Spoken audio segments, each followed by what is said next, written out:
Saturday at 10 o'clock. Polly and I have been married for almost 8 years. We live in a bungalow on the edge of town. The living room, bedroom, and garage open out onto the back terrace. The garage has room for our 2 cars and my motorcycle, which I use on weekends. A very cool Aprilia. Our sex life is great and has never faded.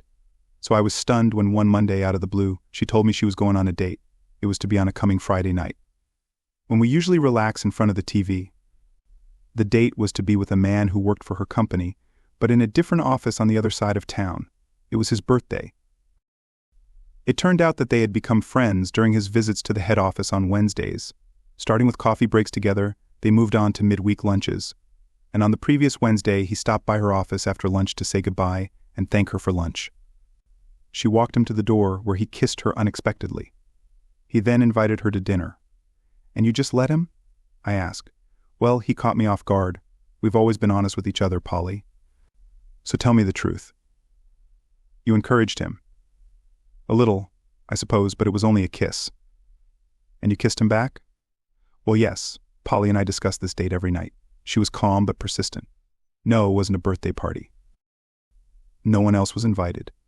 Thursday night we had the most intense conversation. I was concerned and understandably angry. You're ready to have sex with him, aren't you? Why do you think so?" She didn't answer. "You're flushed and horny. The kiss got you excited, and twice you've told me how handsome he is." "I admit he is handsome. And yes, I'm excited. This is the first date since I met you. But I look flushed because I came home early today and made him a birthday cake. It's in the oven right now." "Birthday cake? When was the last time you baked a cake for me? Don't be such a baby. I always treat you to a birthday dinner at your favorite restaurant." He's divorced, single, and wasn't going to celebrate at all. I felt sorry for him. "Do you know why he got divorced?" "No, we never discussed it, but he's a very nice man and I don't want him to be lonely." "Great, I'll come too." "No, it's a date." "Well, you didn't answer the question." "You're planning on having sex with him, aren't you?" "I'm not planning anything like that." That was a good answer. I'd have to rephrase it. "But you know perfectly well that it's sex that he's hoping for, don't you?" "That's why he kissed you." Franco is a man, Paul. Most men think about sex after a woman has agreed to go on a date, but that doesn't mean I'm necessarily going to sleep with him. Now Franco, huh? The Italian stud? And you won't necessarily have sex, so there's always the possibility that you will. You're making a big deal out of it. Franco Marino works for the same company I do. He's not married, and I agreed to have dinner with him. You agreed? I thought we were discussing it. It's just dinner with a coworker. I've dated female colleagues in the past, but yes, I'm going. I think he's more than just a coworker. He's a handsome man who's already kissed you, at your suggestion, and you never answered my question. So let me be blunt. Are you going to have sex with him? It's not in my plans, but I can't say it's completely impossible, can I? It depends on the circumstances. What circumstances? He says he'll give you a ride home if you give him a hot gawk in the parking lot. Or maybe you'll turn him down if his ex-wife and 6 little ones show up. How are you going to get to this date by car? I'll take a cab. It's booked for 6.30. That's what I thought. So you can have a few glasses of wine to get you in the mood. You're talking nonsense.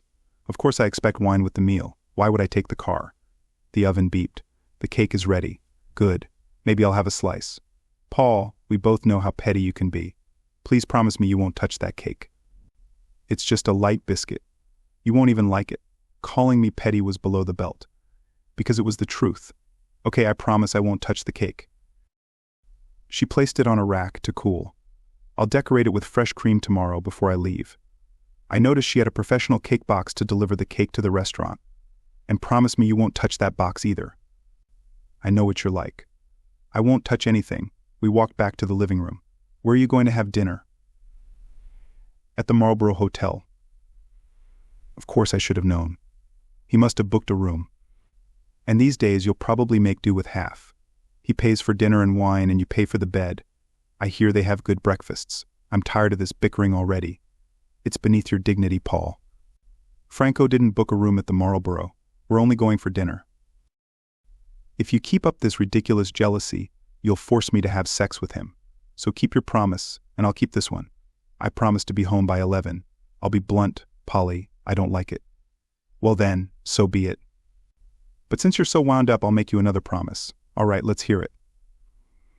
Let me act in my own way, without further discussion or argument. From today until tomorrow when the cab comes, you must say no more about it. I'll be home at 11 and we'll talk about it on Saturday at 10 o'clock. At 10 o'clock in the morning? Yes, that will give you time to think about what happened. Time to assess how little damage has been done to our marriage. And whatever you decide on Saturday at 10, tell me, and I'll stick to that decision. So, I say nothing from now until the cab, and next morning it's my turn to do things my way. You agree to whatever I say, even if I insist that you never see him again. Right. Then I'll make it easy for you. I'll have dinner tomorrow before I go home. That'll give you time to get ready for a hot date. She wrinkled her nose at the word hot, but replied, "Thank you. But I have 2 conditions. 1, I'll sleep in the guest room tonight and tomorrow, and I don't want to talk to you from now until Saturday at 10. 2nd, if you have sex with him, our marriage could suffer." Agreed. On Friday, Polly came home before me again. She was just putting the finishing touches on the cake when I arrived. "Happy birthday, Franco" was written in bold chocolate lettering, but what alerted me was the scattering of pink icing hearts on the sides. Not soccer balls or flowers, not stars or Ferraris, just hearts. Polly said hello, but I stood my ground and didn't respond. She shrugged, and I went to the guest room to change. While she was busy, I slipped into our bedroom. In the bathroom, I noticed that an expensive bath oil had been removed from the wall cabinet. Obviously, she was planning on lounging in the tub with my latest birthday present. Her clothes for this date were spread out on the bed.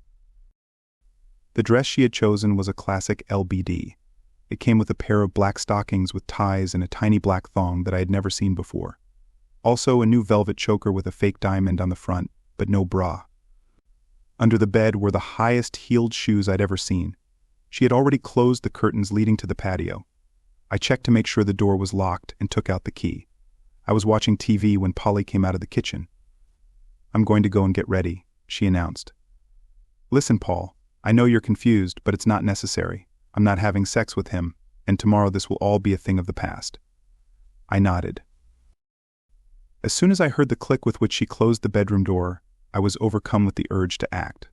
I went to the garage where I removed the dust wrap from the Aprilia, then went out to the back patio and took the sheet with me.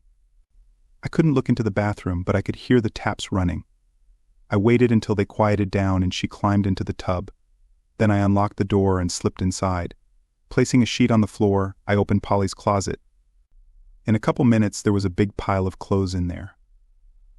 I took everything that hung on the hangers, the little black dress from the bed, and everything from her drawers. On top of the pile was her purse. When I went back and closed the closet again, she was wearing only stockings and a choker, and her choice of shoes. Well, I could hardly let my wife out on the street without shoes. That would be cruel. In her purse, I found her cell phone. In the garage, I stuffed all the stuff in the trunk of the car except for the purse, which I checked. It contained the usual money and cards, and another surprise, a pack of 3 Durex thin feel condoms hidden in a slot in the lining. We never used condoms. I tucked them in my pocket and locked my bag and the rest of her belongings in the car. Then, using her cell phone, I found the cab contacts and called them. It was already 6, and they confirmed the booking for 6.30. "Sorry for the late notice, but we have to cancel the trip. My wife has caught a cold. At least she'll catch a cold real quick if she goes outside in just shoes." "No problem, sir. Thank you for letting us know." Polly was just about to come out of the bathroom, so I rolled the bike out and strapped the cake box to the back seat with bungee ropes. Then I closed the garage door and hit the road. I didn't want to get there too early, so I stopped by a small corner store. There I picked out a gaudy greeting card with pink hearts on it. "I don't suppose you have a pen I could use?" The girl grinned, reached under the counter, and pulled out a gobbledygook. "We get asked all the time which one is the thickest." She picked out a Rod gel pen and handed it to me. I wrote, "Stay away from Polly Amico, or this will be your last birthday." I then wrote asshole on the envelope, which made the girl smirk even more. Back on my motorcycle, I parked at the Marlboro and was at the hotel at 10 to 7. I peeked into the dining room. There weren't many people, but a dark-haired man was sitting alone, and there was a bottle of red on the table. There were 2 glasses in front of him, one had wine in it. He was wearing a suit and a bright yellow tie.